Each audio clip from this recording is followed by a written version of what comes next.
Rise up!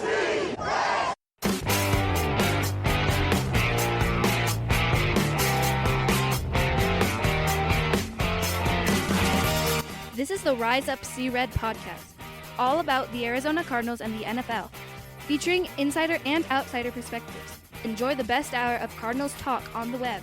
Now here are your hosts, Jess Root and Seth Cox.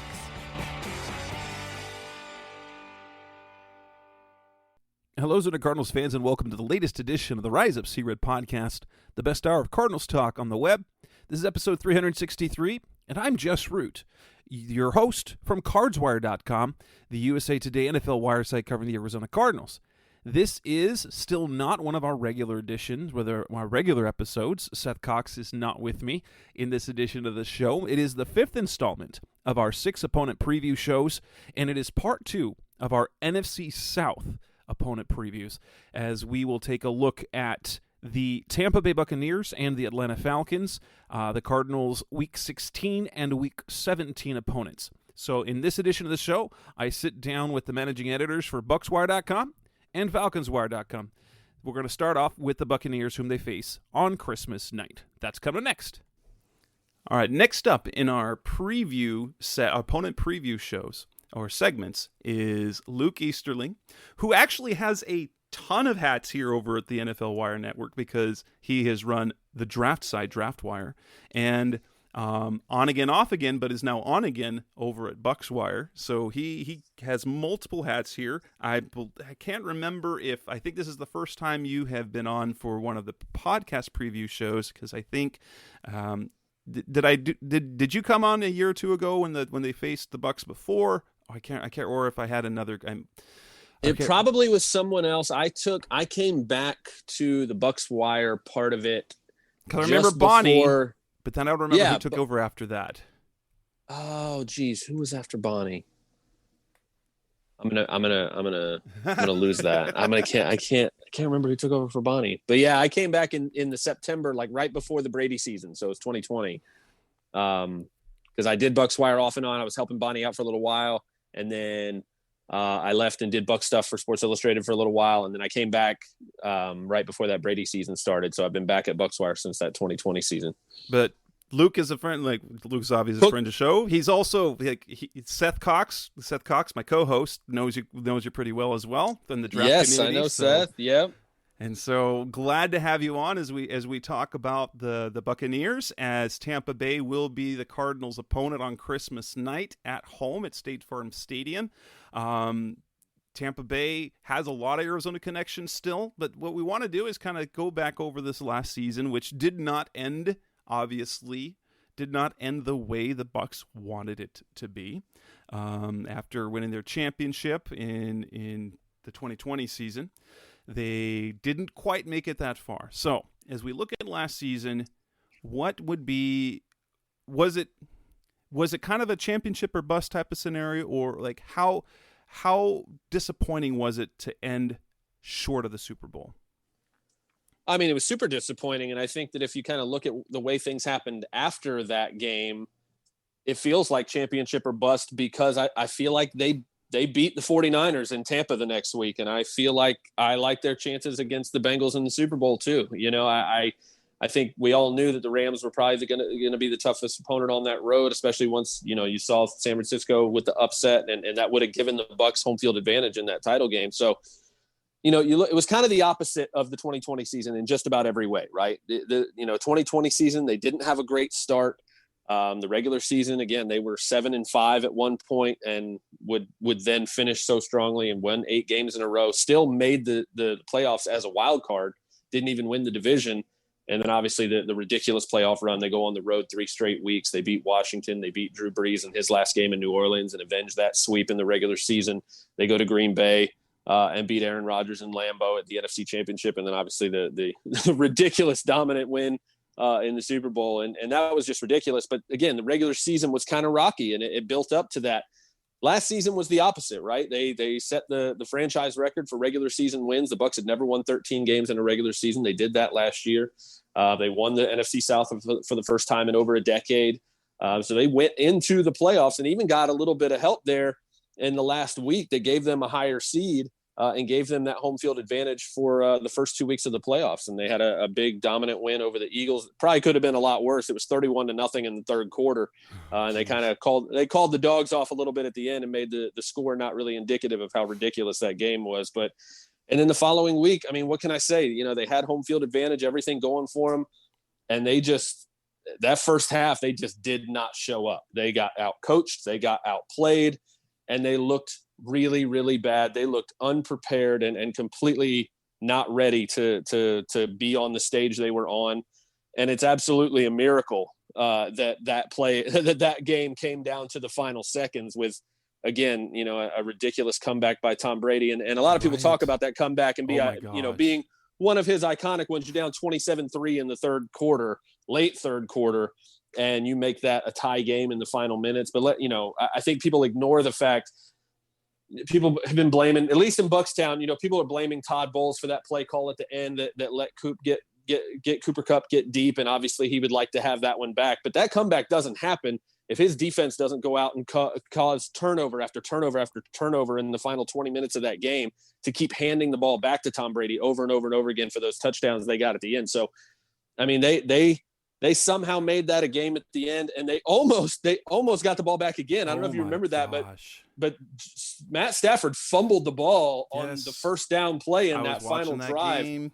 And if they had gotten that ball, it would have been over. The Bucs would have kicked the field goal, run the clock out, and won that game. So it was absolutely championship or bust from the beginning. It definitely had that feeling to it. When Leonard Fournette went in for that touchdown and tied the game, I was like, you've got to be kidding me. He's going to do it again. He's going to do it again. And again, just a weird call.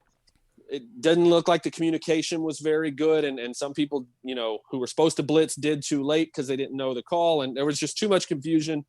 And you had, you know, arguably the best receiver in the league one-on-one with a safety, a really good one in Antoine Winfield, but that's still an unfair. And honestly, you know, if you want to get in the weeds about it, people are like, oh, you should have just been, you know, soft coverage again. Well, they ran that on the previous play, and Cooper Kupp beat Sean Murphy-Bunting for like 20 yards and got out of bounds. So if they had done that on the next play, it would have been field goal range anyway. So it's people overreact, I think, a little bit to that play, but the fact that they were even in that game is ridiculous because they played like garbage for most of the first three quarters. So, the Rams had their season mirrored what the Bucs did the previous year. Right, only they ended up winning the division because the Cardinals collapsed. But that it was Matthew Stafford's playoff run, and he got the Cinderella story. I felt coming into last season that the Rams were the favorites because of how hard it is to repeat in the league. But man, both teams really all season sort of met every sort of expectations. Tom Brady, who, you know, remember Tom Brady was washed up in like 2016. Oh my gosh, I love it. I love it. And I disliked Tom Brady very much early in his career. Oh, we all did. Yeah.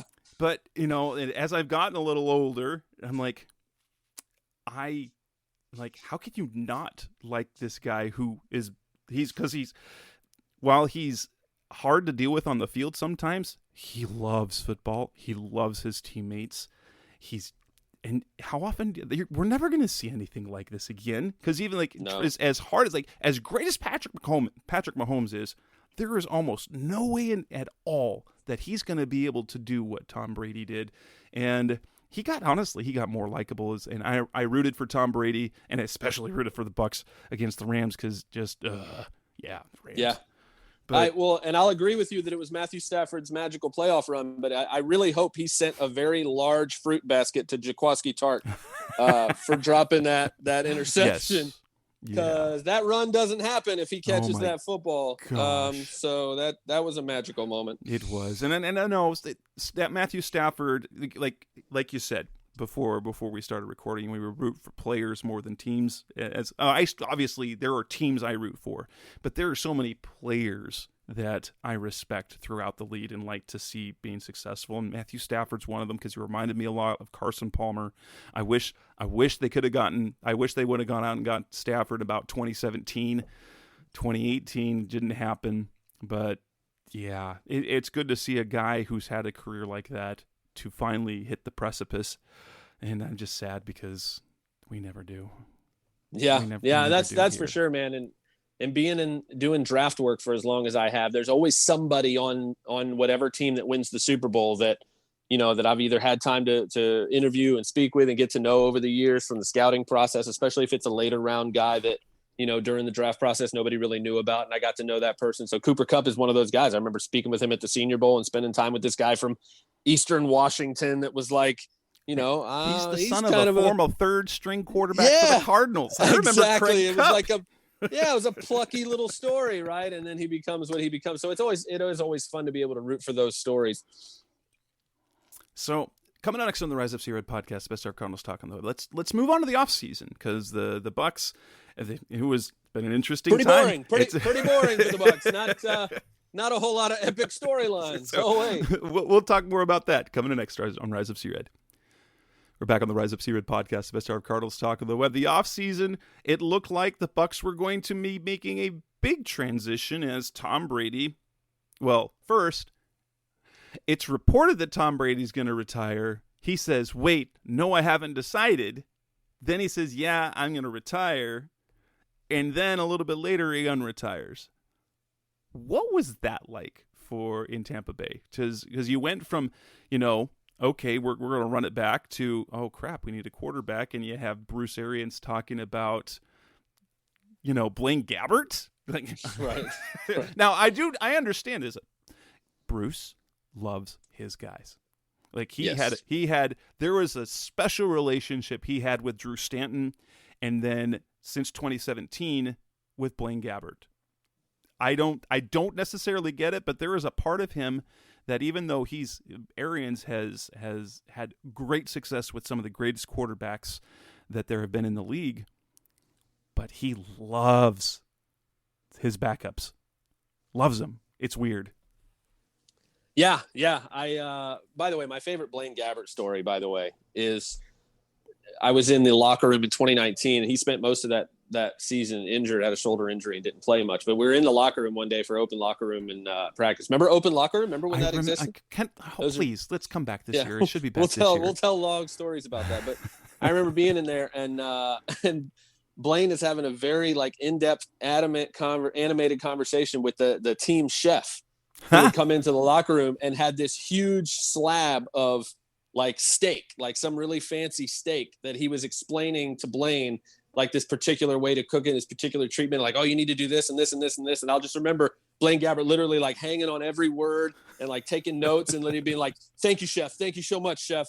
Afterwards, and was just so happy to be soaking up this knowledge about how to cook this steak, and was super stoked to take it home and throw it on the grill. It was just, I don't know, most random thing, but I just thought it was so cool. This NFL quarterback is taking notes on how to cook this steak. Oh, there was covering baseball a decade ago in spring training. There was a conversation that I caught between a couple of players, and they were talking about shower habits. There was a particular teammate. Why doesn't he use soap? And it ended up kind of be a, and it kind of it. That's when you get the best stuff. It was just hearing this conversation. They're like, right? No. So I'm not going to say who it was, but there was a. It was there was a couple of black players and talking about a white player, he doesn't use soap. I don't understand. And and talking about the way they shower. It was hilarious. One of those moments are wow, this is cool. Because I think it was my first year covering a team in a locker room that year. And so it was wow, that's one of those things. This is how it is. This is how it is. And now we don't know what that, I think that. Exactly. I remember we were standing around room? Anthony. We're going all over the place here, but I was asking Anthony Nelson a question, the backup outside linebacker for the Bucs, and he's answering me. But you get that feeling when someone's kind of looking past you while they're talking to you, and he's looking kind of at me, but not at me, and he keeps trying not to smile and laugh, but he can't, and so he's trying to answer my question. But in the middle of it, he keeps stopping to try to stifle a smile over and over. And I'm what does this do? Do I have something on my face? Do I have something in my teeth? What is going on? And it wasn't until after the whole thing was done that I turned around and Raheem Nunez Roches, who we call Nacho, who one of the biggest personalities in the game. He's got these awesome gold teeth, and he's just a big, huge ball of energy. I look behind me, and he's been standing on a chair behind, right at eye level, making faces and making fun of, but he's right in my ear. And I'm just like, okay, it's not me. I just want to make sure I wasn't, because Anthony Nelson is staring at me like I'm doing something funny, and I'm just like, I don't get it. So anyway, long tangent about locker room. Absolutely. So get back to Brady. But What was it like knowing that did people believe that Brady was actually retired, or what's kind of the feeling at that point? I don't know that I could speak for everybody, but I think my feeling through the whole process was never really settled on, is he really not going to play? Like, even after the retirement announcement, it's just kind of like, man, are they really going to roll into the offseason with Gabbert and Trask, like Kyle Trask? Is this how it's going to be? Like, are we going to, but you never really felt like they thought that was the plan either. Like, they always were like, hey, I feel like we want him back. I feel like I felt that way because the team felt that way. And, from Bruce to Jason Light, the general manager, who obviously you guys know well. And there was just so much of this, like, he can't really be done. Like, there's not actually going to be, and it goes back to that Rams game part of it. You're like, there's no way he goes out like that. Like, eventually you have to, and we understand that, like, you can't always win the Super Bowl at the end. And when you're Tom Brady, you're not Peyton Manning or John Elway. Right. It's hard. It's hard to do that. It's often more like that. Brett Favre. I think we all just felt like it just wasn't. And a lot of people feel that way about Rob Gronkowski right now after his announcement yesterday. But like, if his agent suggested it, come on. that didn't help. Thanks, Drew. For just undoing the retirement announcement. I love it. I love it. If Tom calls in November, he might come back. Right. But no, I think the Brady thing was just, it didn't surprise me that he retired. It didn't surprise me when he came back. It doesn't surprise me that he's going to be their quarterback this year. I think what does surprise me is, all the other conspiracy stuff and he's going to play for the 49ers, and he hates Bruce Arians and that's why he retired, and all that, there's so much nonsense that flew around. That's the part of it that bothered me. I think that, what did we have, 40 days to think about whether or not Blaine Gabbert was actually going to be the quarterback? That was 40 days in the wilderness right there. That was excruciating thought process, because again, you look at the rest of the league and the landscape was, okay, well, what if not Brady? What? Because at that point, Russell Wilson, you're thinking, you don't know what's happening with Deshaun Watson, but yeah, I had Garoppolo pegged there. Jimmy G, you got Baker Mayfield later in the process. There's so many different options, and then they all kind of started to dry up, and you're like, man, they're not going to have anything here. And so, wow, it was quite a roller coaster. And again, you throw in, the Bruce Arians thing, and then he retires, and then everybody's like, oh yeah, see, I told you, that's the only reason he came back. And it's like, I get it. I get that people want things to be juicier than the truth sometimes, and I completely understand that it's just more fun to believe the lie sometimes, I guess. So you didn't believe any of, like, obviously Bruce is he's hard on players. He's hard on publicly he will, like, he's both hard and he's super stubborn. But at the same time, Brady has always been very coachable. And now there was the stuff that came out of New England. There was the power struggle with him and Belichick, but did you believe for any minute that Tom Brady was unhappy with Bruce Arians? Never once. And again, people will see me say that and be like, oh, you just, you're a fanboy. You love the Bucs. You don't want to believe anything's wrong. I mean, go back and look at how I've covered this team, especially when they weren't very good. And when there's something to yell about and something to be mad about that this team does, I will be honest about it. I wasn't thrilled when they signed Antonio Brown. I made my displeasure very apparent there. So it's not like I'm going to carry water for the team here. But I'm just talking about what I see and what I observed being around the team and seeing the way they interacted and watching.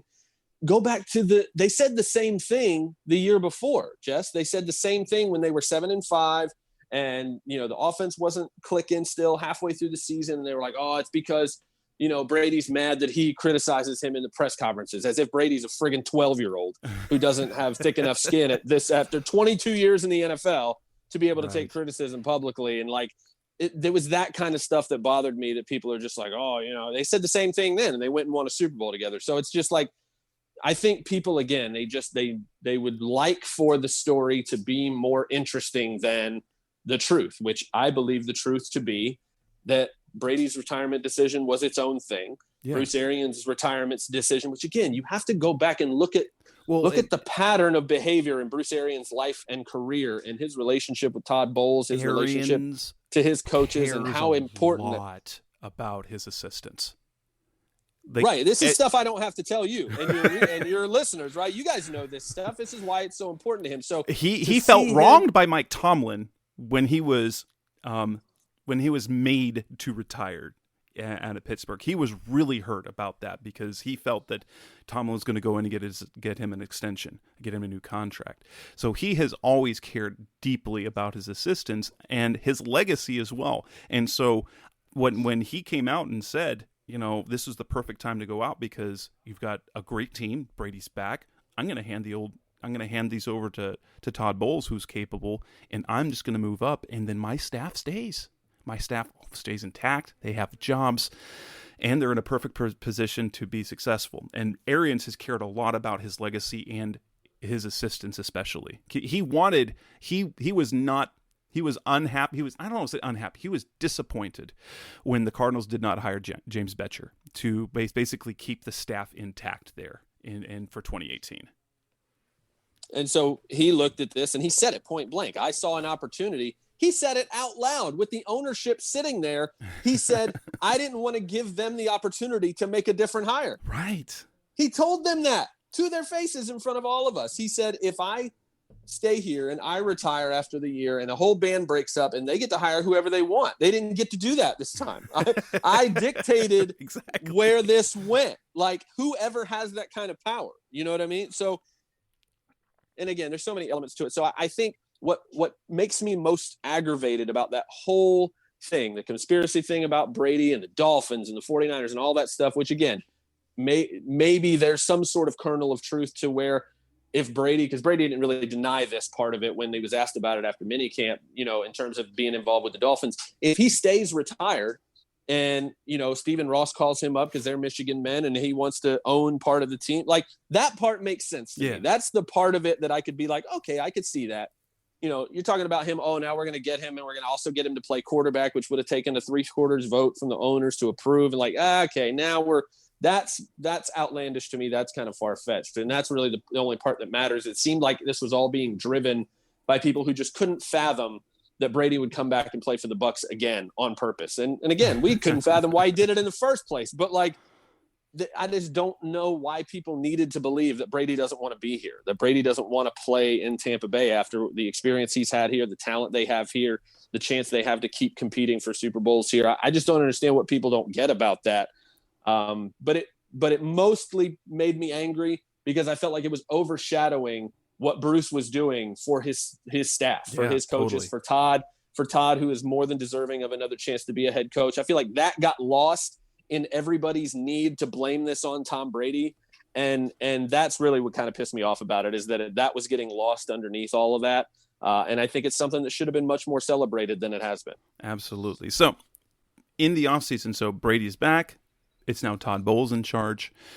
Who were the players who were lost in free agency draft, in terms of trades, any of that? Who are the key losses entering this next season?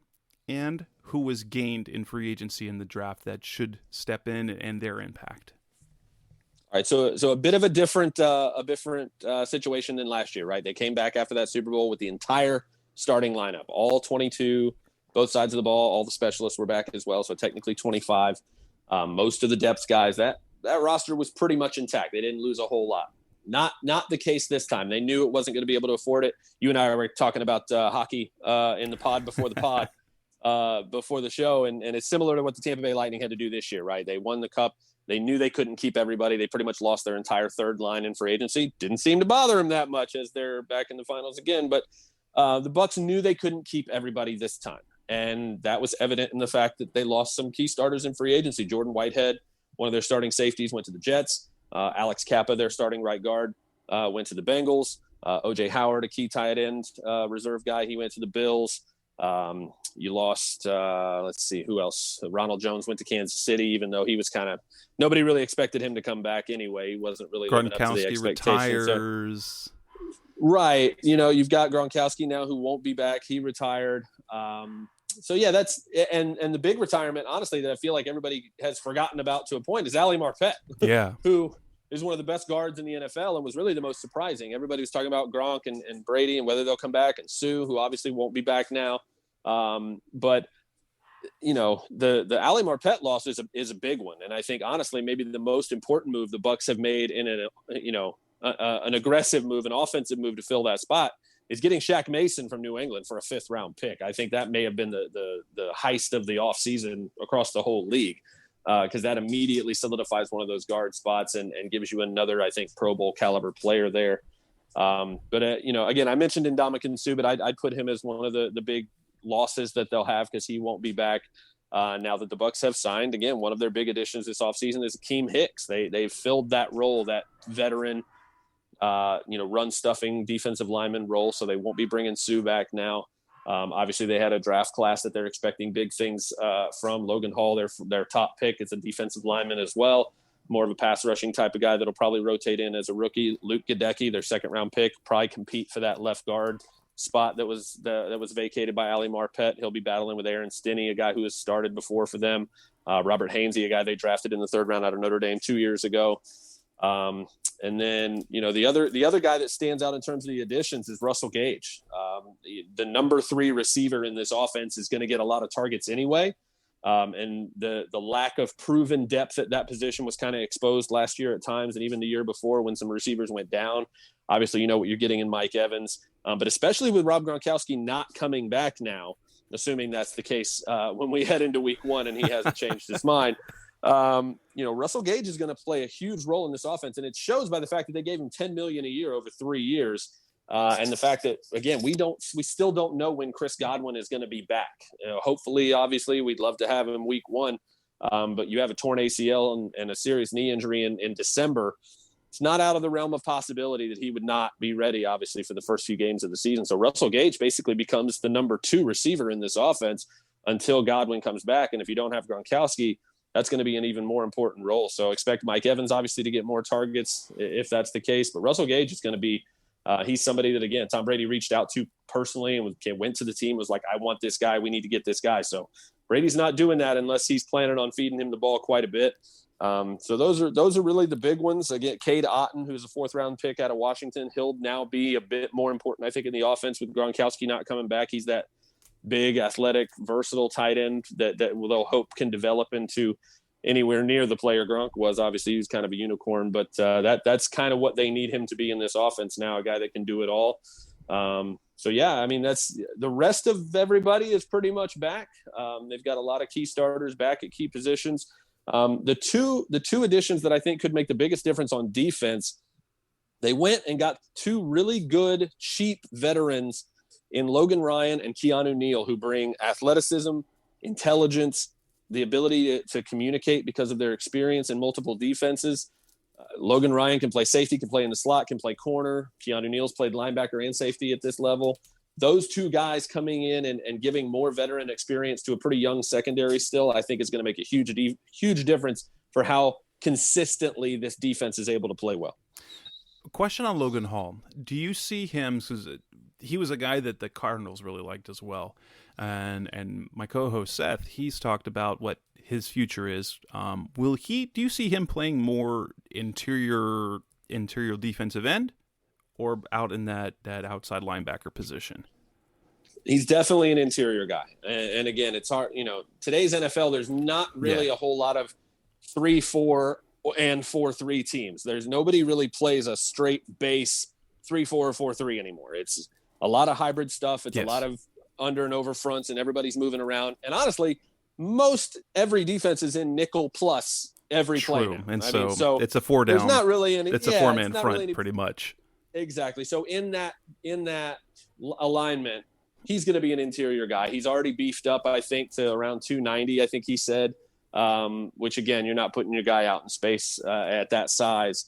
So he's going to be a 3-tech, I think, in this defense. And again, he's got a similar build to William Golston, who's been in Tampa for about a decade now. But I think I think Will would admit he's a better athlete. He's a more explosive guy. And Will Golston has been a quality starter in Tampa Bay for a long, long time. And I think if you're telling me I'm getting that guy, but with better athleticism, better pass rush moves, and more potential, That's worth the number 33 pick to me. And by all accounts, he's looked great in camp. Warren Sapp was down at training camp for a while, or down at mini camp, and said he liked what he saw as well. So I think that's going to be a really important pick for this team, even with the addition of Akeem Hicks. I think you've got Hicks and Vita Vea eating up all that space on the early downs, on running downs. And if you're able to put, Shaq Barrett, Joe Tryon-Shoyinka, who will be a full-time starter now. We didn't even mention Jason Pierre-Paul, who obviously won't be back. They gave Logan Hall number 90, so that's when we knew that JPP definitely wouldn't be coming back. But we're expecting big things out of him in his second year after being a first-round pick last year. But yeah, Logan Hall is going to make a difference, because this defense, we knew that interior of that defense needed to get more athletic, more explosive, and needed to get after the quarterback and push that pocket from the inside to help out those guys on the outside like Shaq Barrett. And I think that's exactly what they got. They got the perfect fit there in Logan Hall. Kind of like what the Cardinals had in Calais Campbell. Not quite as tall, but I see him be able to do some of the same things that Calais did in that position for the Cardinals back in the day, before he went full-time edge, and when he got paid $15 million a year from the Jaguars and then exploded as a pass rusher. Yeah, and again, you're talking about unicorns. I mean, not a lot of people are as big as Calais Campbell and can do what he can do on the edge and live in space like that at that size. That dude is he's one of a kind. He is. So, coming up next on the Rise Up See Red podcast, the best hour of Cardinals talk on the web. Let's now look ahead to the 2022 season, expectations, and how they perhaps match up with the Cardinals. That's coming next on Rise Up See Red. We're back on the Rise Up See Red podcast, the best hour of Cardinals talk on the web. We've talked about kind of the offseason additions, the offseason subtractions, obviously slightly different coachings, new head coach, quarterbacks back. What are sort of the expectations for Tampa going forward? I look at the NFC South and I see that the Bucs should be the prohibitive favorites to come out of the division, and Panthers, not good. Falcons, not good. Saints, we don't know. I see the Saints as a team that will maybe compete for the wild card, but I don't love what they are yet, and so they have a pretty perceived easy route out of the division. Yeah, I think it'll be similar to last year, right? Where the Falcons might be the worst team in the whole league in terms of the overall level of talent on the roster. The Panthers might not be far off. They got a couple of players here and there, but I don't think either of those teams will compete. Sam Darnold's their starter, come on. Yeah. I'd roll with Matt. I'd go Matt Corral from day one if I had to over Sam Darnold. I'd just rather run with the rookie and see what happens. But the Saints are an interesting thing, because I don't know that it matters who plays for the Saints right now. The Bucs have a mental block when they play that team that is just insurmountable at this point. Tom Brady has 0 for 4 against them in the regular season since he came to Tampa. Obviously, they got the one that mattered in the playoffs, right? And we'll make that trade all day long. But I mean, the Saints haven't just beaten the Bucs; they've embarrassed the Bucs multiple times, blowing them out at home on national TV in the Super Bowl season, and then shutting them out 9-0 in the same exact scenario the year after. I mean, the Bucs have to get over that hump, and they're going to have to do it for me to believe it. I think, again, the Saints are a mediocre team on paper right now. You don't really know what Jameis Winston is going to give them over 16 games, 17 games as a starter. You don't know if Alvin Kamara is going to start to wear out from all the touches he's gotten at offense. You don't know so much. Like you said, you just don't know. They've got some pieces on defense. I think they'll still be one of the better defenses in the league. Dennis Allen knows what he's doing with that group. But you just don't know. I think if they sweep the Bucs in the regular season again, but also miss the playoffs and the Bucs win the NFC South by a decent margin again, I don't think that's surprising to me, because again, until they can prove they can beat them, I have to believe it when I see it. But the rest of that division is so weak, and I think that as long as the Bucs can at least split some of those road games and some of those tough home matchups, they've got a much tougher schedule this year. I still think they'll be able to win that division comfortably and head into the playoffs with a home game. And I feel that way about the kind of each division in the NFC, that I feel that there is a clear favorite with a handful of teams that are kind of in the mix. So got the Rams again in the NFC West, got the Packers, you got the Cowboys, you got the Bucs, and then you've got teams like the Cardinals and the Eagles and the Vikings and the 49ers. I actually don't love the 49ers this year as much as I did last year, because Shanahan is 8-28 with anyone other than Jimmy Garoppolo. So I don't know. The betting people, they love the 49ers. I don't get it. Trey Lance. You can have them. You can have them. Trey Lance, he's not Patrick Mahomes. He's not going to come out in year 2 and do what Mahomes did. It's just not going to happen. But I feel like that the Cardinals are potentially at the top end of those wild card teams. As we look at the Cardinals and Bucs facing each other late in the year, what is the perception? What is your view of what the Cardinals have to offer in terms of competition with the Bucs? I'm not asking for a prediction. That's too late. They're playing on Christmas, so way too early. Right. Well, I think particularly on defense, I think the biggest thing that I see is the fact that Chandler Jones isn't going to be there. And I think that if I'm Tom Brady, I'm really happy about that. I'm a guy who needs a clean pocket to do what I do, and Chandler Jones is a guy who has been a huge problem for quarterbacks during his time, his whole career. So the fact that I'm not going to have to deal with him is a big issue out of the way. Obviously, there's some athleticism, some versatility in that defense. Budda Baker, I think, is one of the most underrated defenders in the entire league. So he's a guy that I think Brady's going to always have to find him, similar to the way he would have to do it with Tyrann Mathieu when they played the Chiefs. And again, the Saints beat the Bucs on defense really well because they run this double robber most of the time, where they basically just unleash their safeties to follow Brady's eyes, follow Gronk, follow Godwin, whoever he thinks are going to be the primary target, and kind of let those guys free roam. The Cardinals have that guy in Budda Baker and can let him kind of do those things. So they have the personnel to, I think, give Brady a few problems here and there. I just don't see them having enough in terms of the coverage and the pass rush up front to be able to make his life as miserable as you need to beat the Bucs.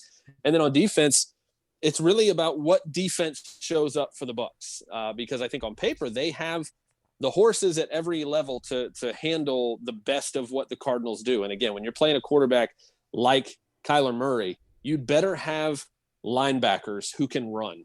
And I don't know if there's a better set of linebackers when it comes to athleticism and range and sideline to sideline ability than what the Bucs have in Devin White and Lavonte David. So, you've obviously got the guys that can contain him as best you can.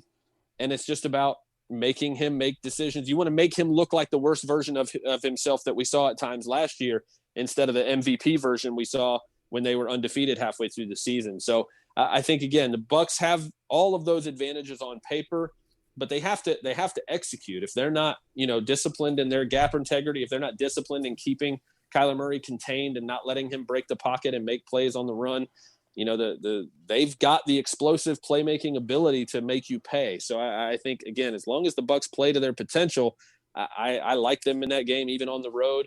But again, they've got to play like they can, or the Cardinals have the playmakers to expose them if they don't. I see the Bucs as somewhere between an 11 to 14 win team and a team with a title ceiling. They should be in the mix for a title this year. Would that be roughly what you would expect out of this team coming up in 2022? Absolutely. And I think within that building, it's nothing less than a Super Bowl. And obviously you have to look at it a little more critically than that and say, well, you're going to be breaking in a new left guard, a new right guard. You don't have Gronk at tight end. You're not going to have Godwin week 1 probably. So you're breaking in a new receiver 2 in Russell Gage. There's going to be some moving pieces there that you're going to have to acclimate to and may not be as smooth as you had last year. And last year's schedule was a bit easier. Again, that's all on paper based on last year, and we know how things can change. But right now, that schedule looks rough, especially right out the gate. They've got some really tough matchups, 2 straight road games. They come back home, and they've got the Packers and the Chiefs. I mean, it's going to be a tough start. I think that might help them in the long run, where they're going to get tested early, and even if it goes like they don't want it to, and maybe they come out of that 2-2, maybe even 1-3, I think facing all those really good teams early will beat them up a little bit and get them seasoned and ready to go down the stretch. I think they have a nice mid-season bye week that, again, it feels like the kind of season where it could be more like 2020, where it starts a little rough, but down the stretch they kind of find their groove and hopefully get hot again. But yeah, the Super Bowl is absolutely the goal and maybe even the expectation for most Bucs fans. All right. That is Luke Easterling from BucsWire.com and also DraftWire.com. He covers both sites for the USA Today NFL Wire. Luke, social media, anywhere else that my listeners can follow you? Yeah, man, I keep it pretty simple on social media. It's just at Luke Easterling on Twitter, obviously at the Draft Wire, at the Bucks Wire for the site accounts there. And yeah, that's pretty much all I do. All right, man. I appreciate the time. We'll have to talk again. We'll see how things turn out Christmas night. That's, again, Luke Easterling from Bucks Wire and from Draft Wire. Thanks for listening. We will move on to our next segment. Coming up next on the Rise Up Sea Red podcast, the best hour of Cardinals talk on the web, we move on to our segment about the Atlanta Falcons, our final NFC South opponent preview. That's coming next on Rise Up Sea Red. Next up on our opponent preview series for the Rise Up Sea Red podcast are the Atlanta Falcons, whom the Cardinals play in the second to last week of the regular season in Week 17 on the road. The last time they faced the Falcons was in 2019 in Kyler Murray's rookie season, one of the 3 straight wins they rattled off there before the first half of the season wrapped up. But we're not here to talk about that 2019 game. We're here to look at the Falcons last season and their offseason and what we're looking forward to in the upcoming year. And for that, I've got Matt Urban, the managing editor from thefalconswire.com, which is the sister site on our USA Today NFL Wire that covers the Falcons. Matt, thanks for joining the show. Glad to have you on. Well, by the time this is not going to be published right away, we're recording on a Saturday at the end of June, and yeah, so it's hot here. It sounds like it's hot where you're at. So we're just finding ways to keep cool. How you been? Great, man. Thanks for having me on. Looking forward to talking some Falcons football, man. We got a busy offseason here. A lot more than the past couple of years combined, I feel like. Yeah, and so last year it's an interesting team. If you look at how their season went, they had 7 wins. They had 7 wins last year, finishing 7-10. It was the 4th season in a row that they finished under 500. And obviously, but they were a 7-win team with a point differential of minus 146. That's right. How is that possible even? Honestly, that is like a great question. And honestly, that's one of the first things I point at. Everyone says, they won 7 games. If you watch those games, man, it was like they won the 7 games barely, and then they lost. They really lost. You saw the Patriots game on Monday Night Football. I think it was Thursday night. They didn't score a point, and their offense throughout the stretches of the season was just absolutely the worst thing I've ever seen. But yeah, I mean, it's like they did find a way to squeak out a couple wins. So it's like it's encouraging because they didn't have a great talent base there last year, and obviously Arthur Smith's first year coming in, a lot changing. No Julio Jones first time. And Calvin Ridley, all that stuff happened. He's kind of has a missing year. He leaves for personal issues, and it was all just kind of a crazy up and down season. Matt Ryan just barely hung on in there. It was kind of year that it's definitely the first year for Arthur Smith. There's a lot of good things. There's a lot of things that you just were like, oh man, he's got to get that fixed up. He's supposed to be an offensive guy, and they're not doing much here and there. But overall, I think there's like a clear direction of the team now going into the second year. Especially like after a mandatory minicamp, I think that they have more of an idea of what he's going for. Yeah. This year. What went well for them last year, and then what was obvious, and then what were the problems ultimately?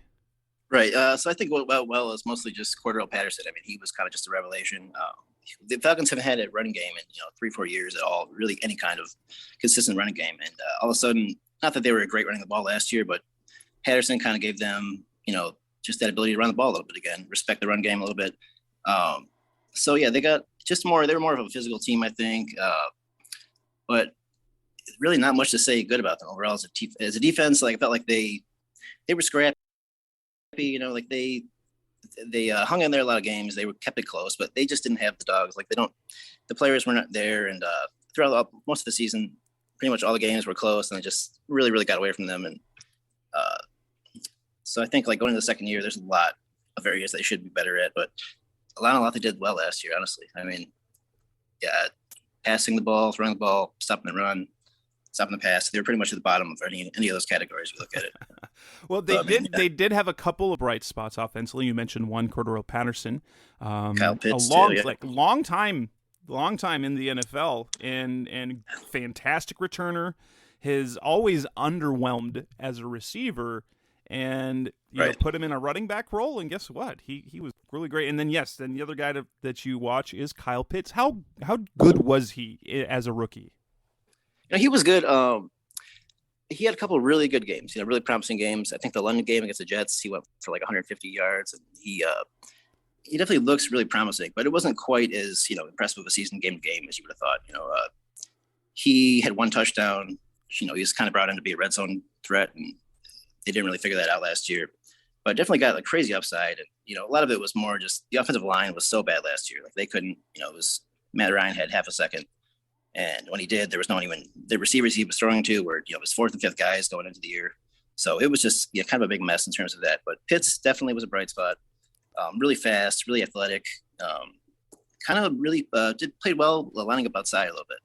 I know people thought that he was kind of just in general pass catcher, not a true tight end. But yeah, I think overall going into this year, he looks like a really solid core piece that they're going to go on using a lot this year.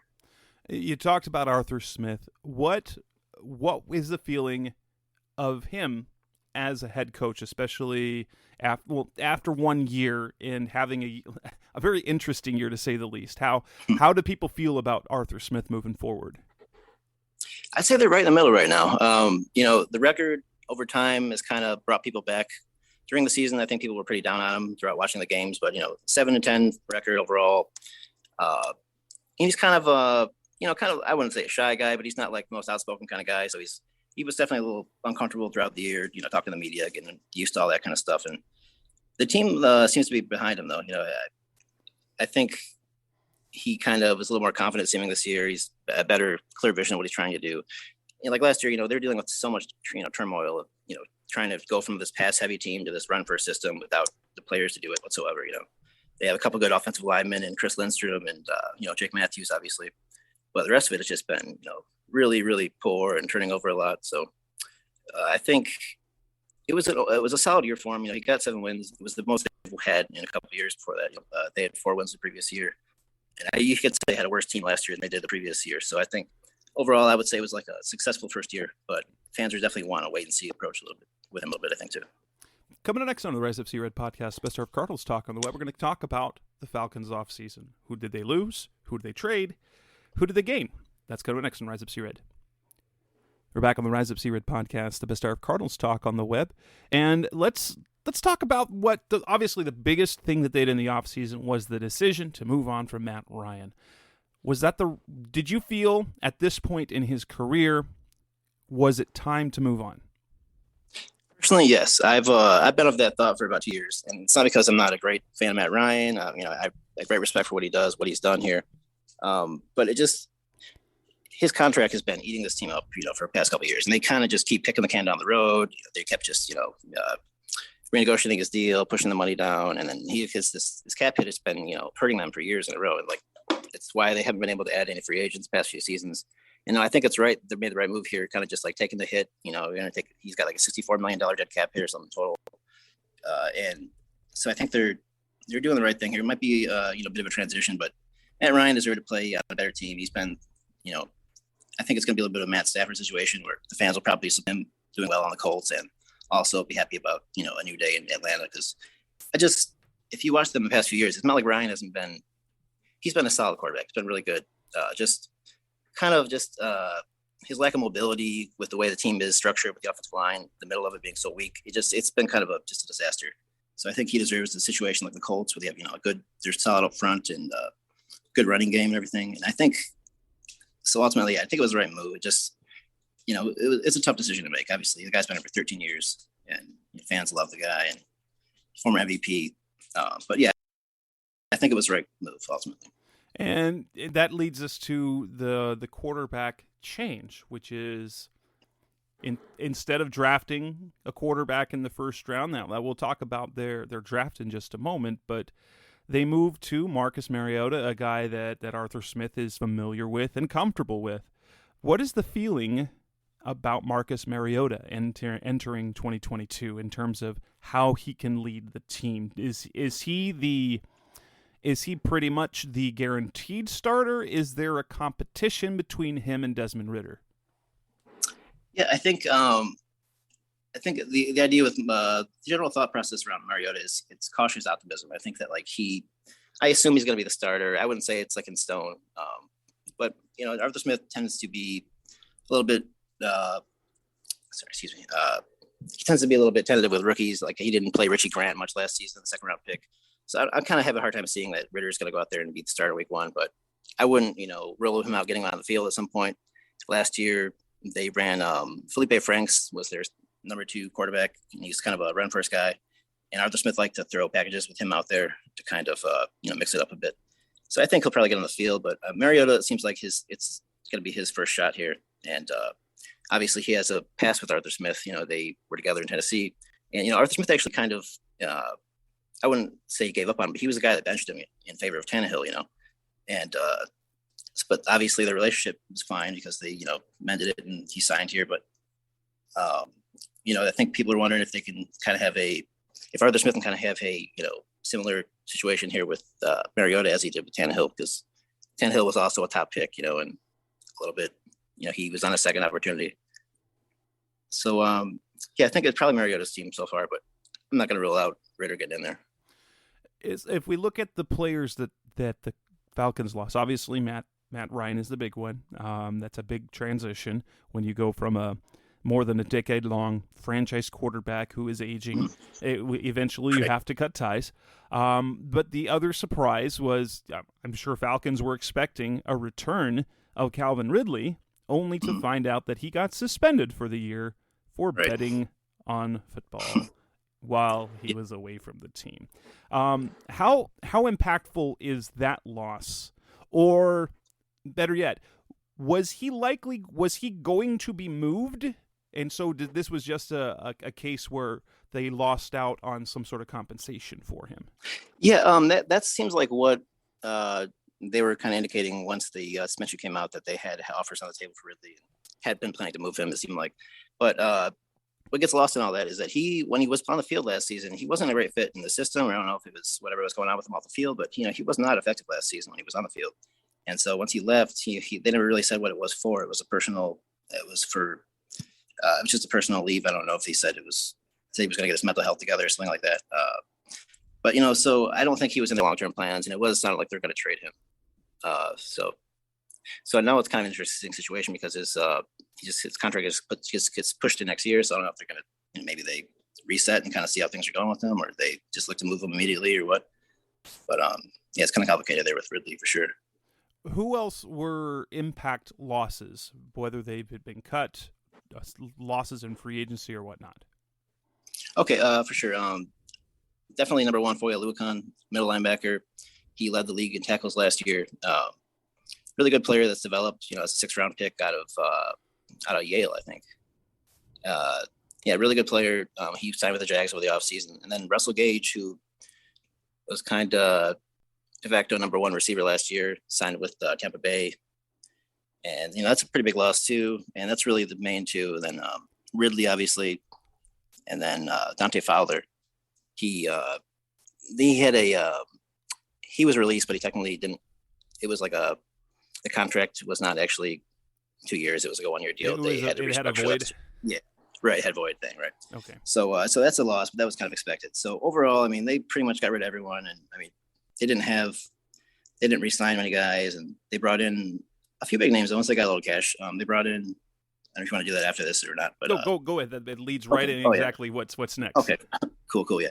So they traded for Brian Edwards, receiver from the Raiders, who's kind of looks like an up-and-coming guy. They got traded for a 5th round pick, and they gave up a 7th. And it looks like he's going to be a starter probably. And then they signed Rashaan Evans, middle linebacker out of Tennessee. He's figured to be a starter, replacing Oluokun. And then what else I guess here? Oh, Lorenzo Carter, the edge out of Giants, free agent from the Giants, former Georgia Bulldog. He signed here, 1-year deal. And mostly the draft picks draft's going to play a huge role too, I think. Yeah. A couple other names that to bring up are Casey Hayward, a guy, but it's got to stay healthy. Damiere Byrd is a familiar name for Cardinals fans. He was here in Arizona. He's fast, so he can give you something. But you look at that wide receiver core.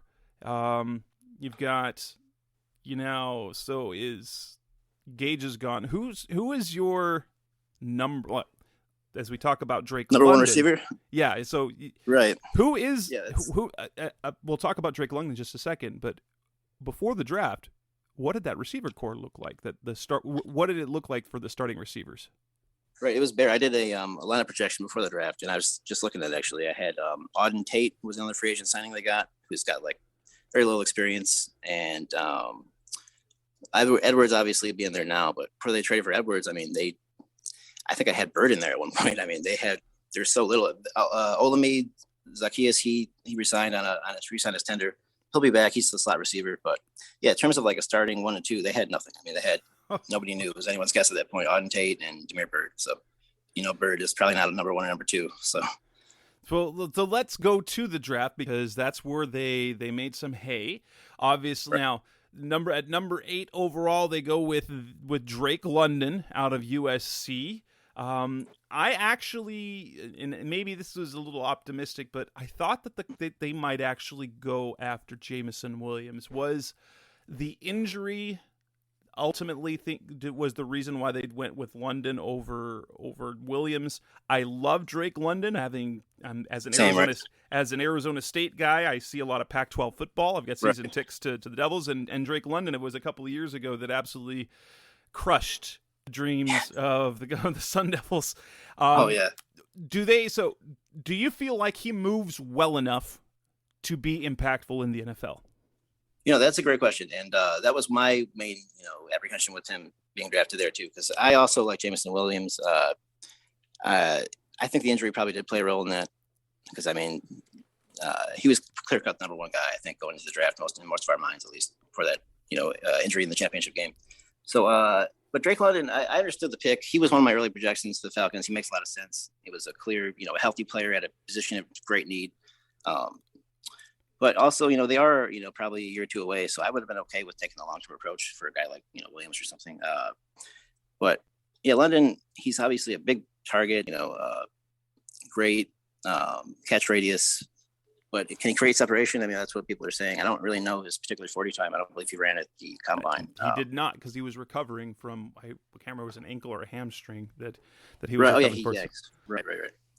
So, yeah, I mean, that's kind of the question. I mean, I think overall, other than the speed, concerns, so I don't know if they're even concerns, but other than that, I feel like he looks like a solid, top 10 prospect. It makes sense. He makes sense for the Falcons. I just, I think that, there's other directions to go there. And there was a pretty deep receiver class, as we were talking about. So, I mean, I was okay with them going in a different direction potentially, but London, I understand the pick.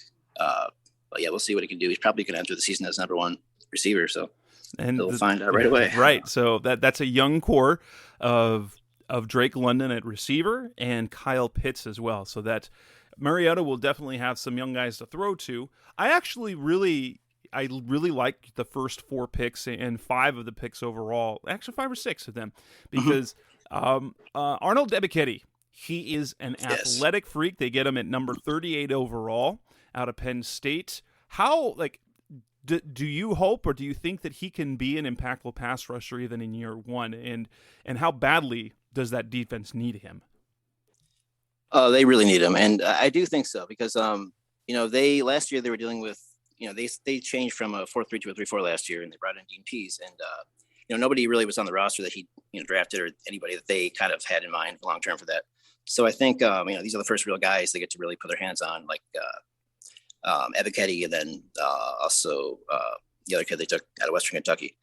But yeah, D'Angelo Malone. I think honestly Ebiketie has a great chance to start. I don't really see who would keep him out of it. They could potentially go with Aid Ogundiji, who could potentially start at one of the spots along with Lorenzo Carter. But I think Ebiketie's got a chance to start, and if not, he'll be out there for sure. I mean, they love him so far. They moved up, a few spots to get him, not many, but I think a lot of people were thinking they might go Malik, Willis there, and they clearly really like the guy a lot and are excited as hell to get him. So yeah, I think he's got a chance to play a lot this year.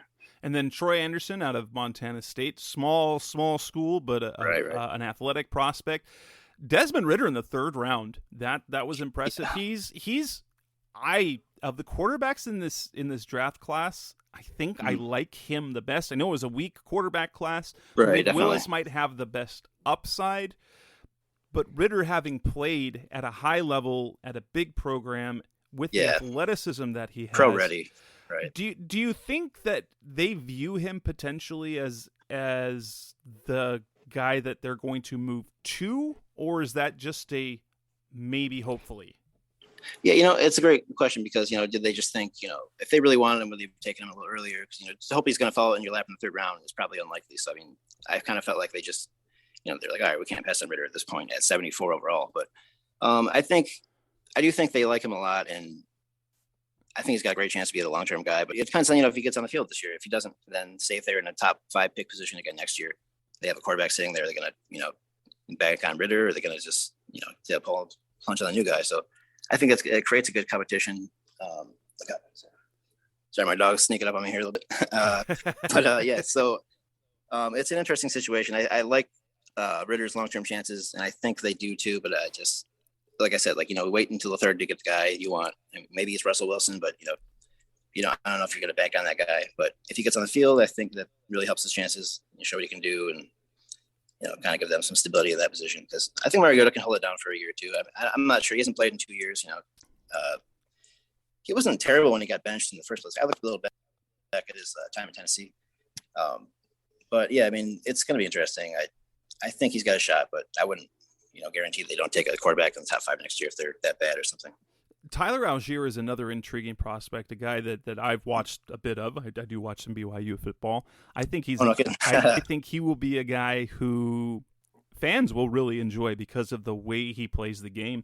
Not super fast, but physical and can do a lot of different things. He was basically BYU's offense the last couple. Well, especially last year after Zach Wilson left, he was the offense for BYU. Oh yeah. And so I think he had 23 touchdowns last year. Was it? Or 21? It was ridiculous. He had all the yards and all the touchdowns for the Cougars.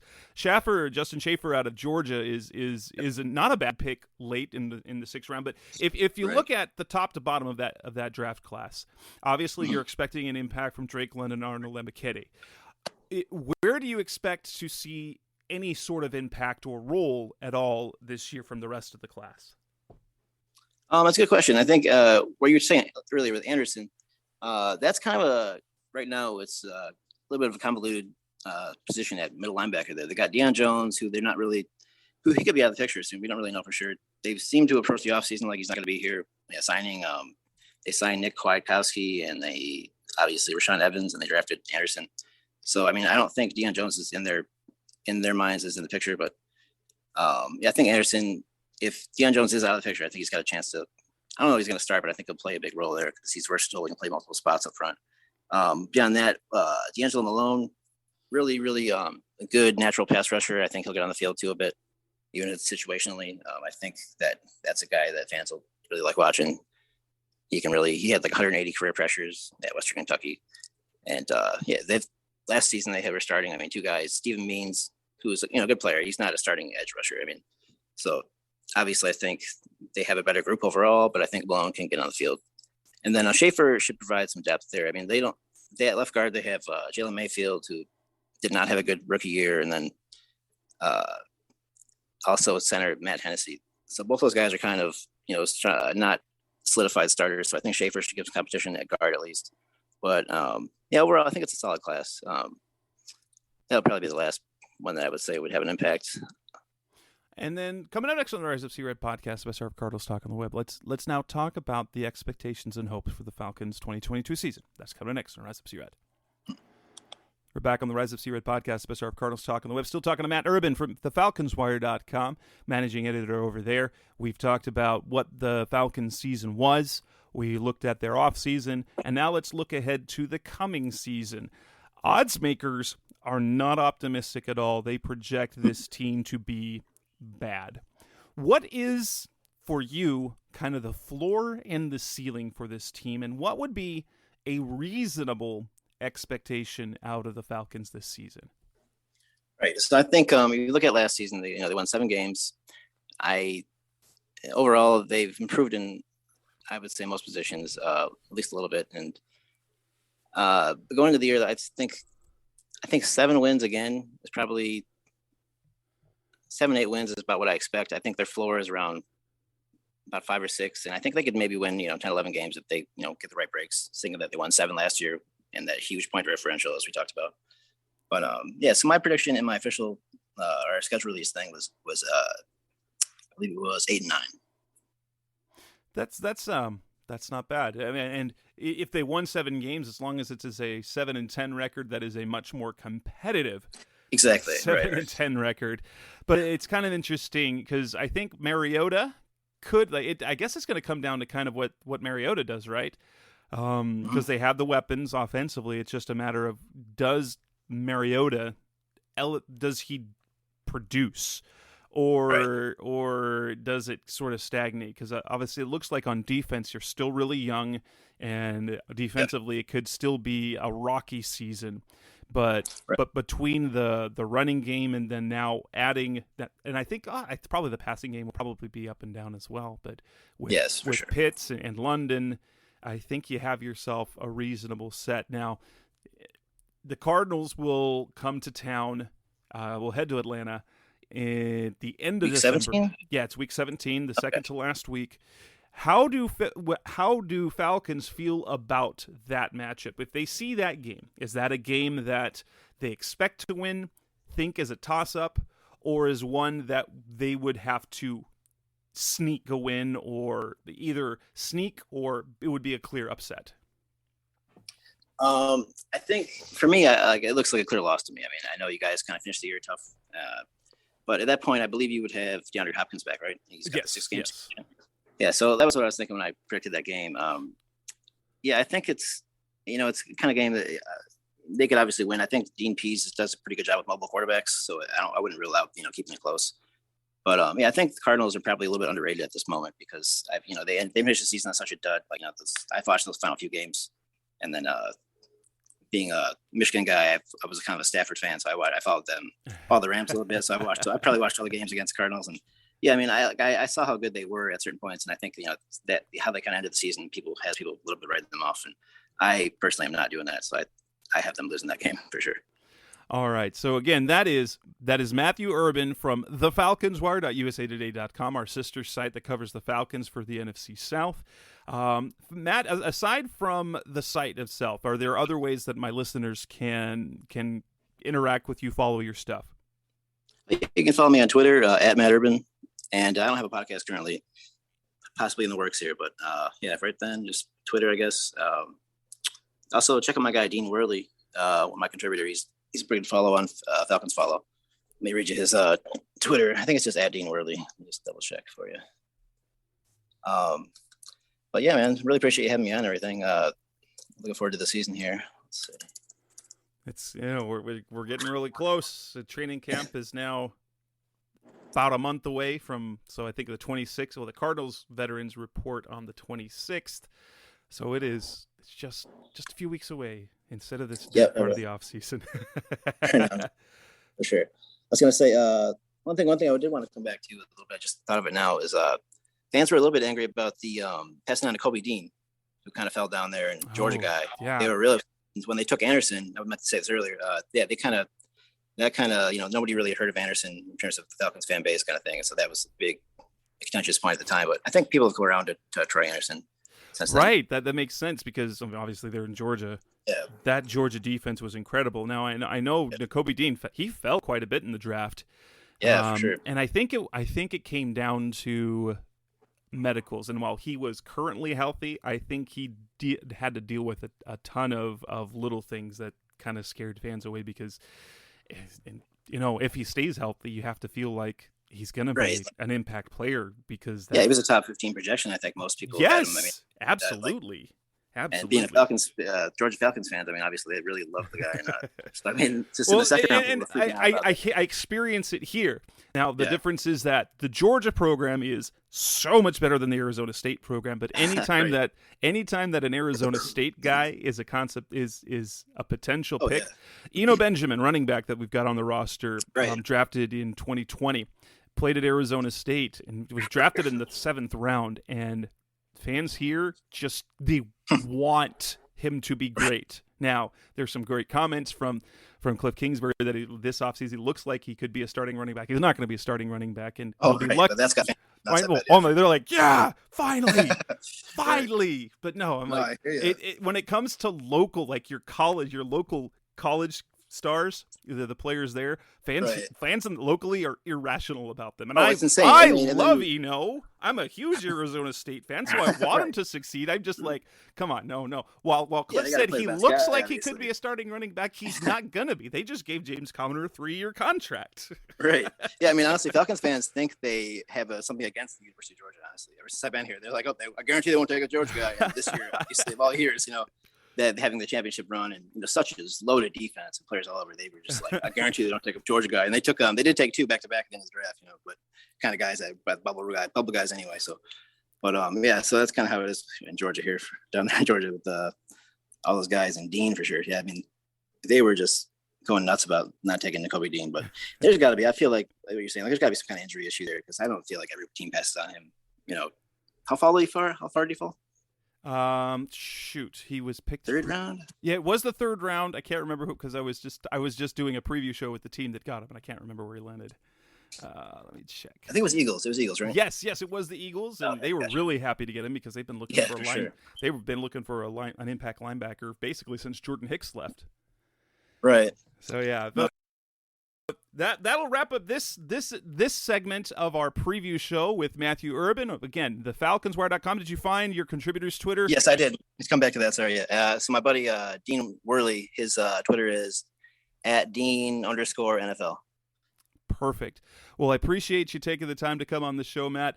And that wraps up this edition of the Rise Up C-Red podcast. Best of Cardinals Talk on the web, episode 363. That was Matt Urban from FalconsWire.com. I'm Jess Root from CardsWire.com. Our next edition will come later this week, which will wrap up in the 6th and final installment of the opponent preview series for the Cardinals' 3 second-place games, as it will face the Eagles, the Vikings, and the New England Patriots in 2022. We will have interviews to preview those 3 opponents, and we'll be back next week with a regular show with Seth Cox as we rank the NFC West and get ready for training camp, which is in a couple of weeks. Thanks for listening. We'll be back again soon. Thanks for listening to the latest edition of the Rise Up C-Red podcast. Listen to previous episodes and subscribe to the show on Apple Podcasts, Stitcher Radio, Audioboom, or many other podcast platforms so shows are delivered directly to your mobile device. Please give the show a 5-star rating and always support the sponsors who support the show. We'll be back soon for the best hour of Cardinals talk on the web. Rise up, Red Sea, be Red Sea Red, and of course, Rise up, Sea Red.